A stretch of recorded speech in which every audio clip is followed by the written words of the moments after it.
You're listening to Loremance, one original love story every night. Tonight's story is called The 19-Minute Window. Elena Vasquez had exactly 19 minutes a day to fall in love, and she'd learned to make every second of it count. That was the length of the satellite pass over Halvik Station, the research base clinging to a spit of Antarctic rock 400 miles from anything that could reasonably be called civilization. 19 minutes, once every 24 hours, when the uplink was strong enough to carry video instead of just static and hope. Elena had been counting down to that window every day for 8 months, which was, if she was honest with herself, longer than she'd ever waited for anything in her life that didn't involve a centrifuge. It had started, absurdly, with a blog post. Halvik Station ran a public research log, mostly for funding transparency, mostly ignored, and Elena had written one particular entry, at 2 in the morning after a bad week, about the loneliness of counting penguin colonies in a place with no penguins left to count, because the ice was wrong this year, and the data was wrong, and she was starting to wonder if any of it mattered. A stranger had commented, "It matters. Someone has to be the first to notice when the world changes. Might as well be someone who writes about it like this." The stranger's name was Marcus Chen, and he dispatched ambulances for a living on the south side of Chicago, 7,000 miles and a continent and an ocean away from her rock. He had no reason to be reading a marine biology field log at 2 in the morning, except that his own shift ran nights too, and something about her writing had caught him the way a stranger's voice sometimes catches you through a wall. They'd been talking in one form or another ever since. The video calls had started small, a shared window during her satellite pass, timed against the tail end of his overnight shift. 19 minutes that had to survive a signal that dropped without warning, and a 12-hour time difference that made "good morning" and "good night" collide into the same sentence. Marcus had learned the names of her research partners. Elena had learned the sound of Chicago traffic through his kitchen window at 4 a.m. The particular tired warmth in his voice after a hard call he wouldn't describe in detail, just enough that she knew to be gentle with him for the next 19 minutes. Neither of them called it dating, because dating implied a version of this that could exist in the same room, and theirs never had. Not once in 8 months had they been in the same building, the same country, the same hemisphere. They had a relationship built entirely out of a window the width of a satellite pass, and somehow it had become the most honest one either of them had ever had, because there was no room in 19 minutes for anything but the truth. "I keep thinking about what happens when I come home," Elena told him one night, static crackling at the edges of his face on her cracked laptop screen. Her contract had 4 months left. She'd started counting that down too, alongside the daily window, 2 clocks running at once. "I don't know how to do this without the countdown. I don't know if we're a relationship or a really long, really specific waiting room." Marcus was quiet for a second. The kind of quiet she'd learned meant he was choosing his words instead of just reaching for the easy ones. "Maybe it's both," he said. "Maybe you can be in a waiting room and still be building something. People do that. They just don't usually admit it's what they're doing." There had been a night, a few weeks before that, when a storm had taken the station's main generator down for 6 hours, and Elena had sat, wrapped in 3 blankets in the dark, unable to reach anyone, watching her own breath fog in front of her face. When the power finally came back, and the satellite window happened to align by pure luck, she'd called him without meaning to say anything real, and had instead found herself crying, quietly, about how frightening it was to realize how alone a person could be at the bottom of the world. Marcus hadn't tried to fix it. He'd just stayed on the line, past the 19 minutes, past what the signal should have allowed, talking about nothing in particular.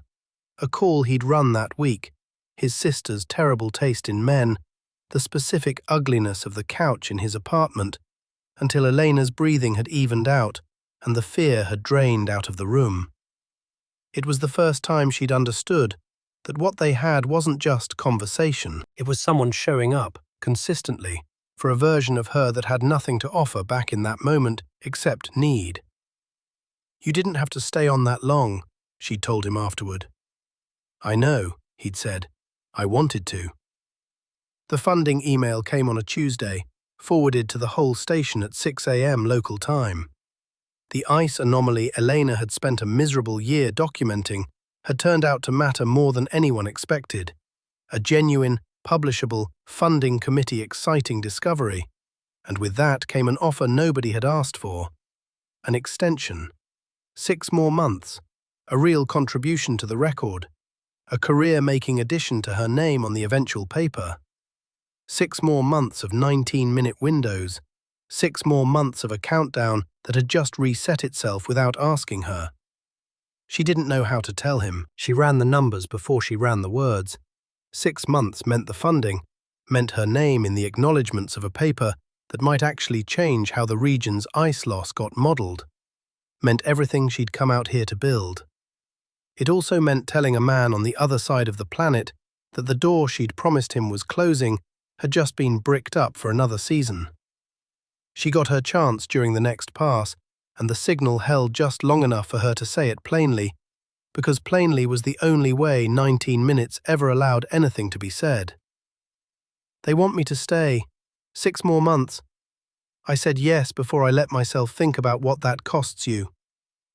She braced for something, not anger. She didn't think Marcus had anger like that in him, but maybe the particular quiet of a person doing math on how much longer they could keep choosing a window instead of a room. Instead, Marcus exhaled, and something in his face that she'd never quite seen before came loose, like a held breath finally let go. "I have to tell you something," he said. "And I should have told you months ago, but I didn't want to say it until it was real, and yesterday it got real."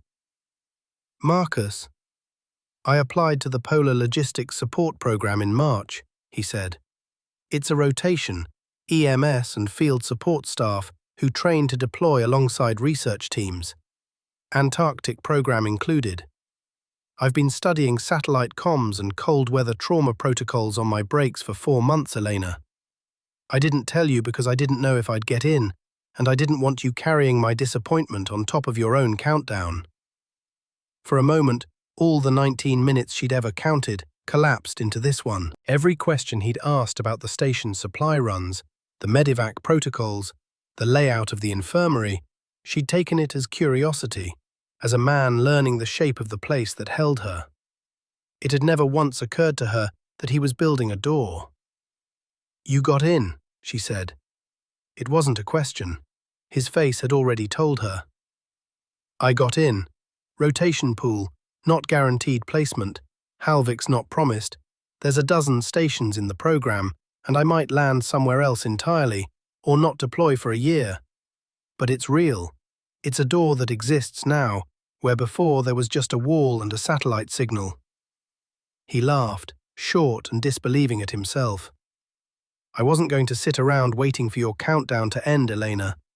I figured if the distance was the whole problem, I should stop treating it like weather and start treating it like something I could actually work on." The signal dropped, the way it always eventually did, mid-sentence, mid-feeling, the screen dissolving into the particular grey static that had become the punctuation mark of Elena's entire emotional life for the better part of a year. She sat with it a long moment, the cold of the station settling back in around her now that his voice wasn't filling the room. She thought about all the versions of this she'd built in her head, the ones where distance was just something you survived, gritted your teeth through, waited out like weather until the good part started. She'd never once considered that someone might treat it the way Marcus apparently had, not as a sentence to serve, but as a problem with an actual, buildable solution. 1 satellite comms course and 1 late-shift study session at a time. 6 months was still 6 months. Nothing about the countdown had changed, but the shape of it had, entirely. It was no longer just her, alone on a rock, waiting for a life to resume. It was 2 people, on opposite sides of the world, both actively building toward the same impossible door. The next pass came 19 hours later, the window a little longer than usual, a hardware fix the comms officer had finally gotten around to, adding 4 extra minutes nobody had asked for and everybody was grateful for.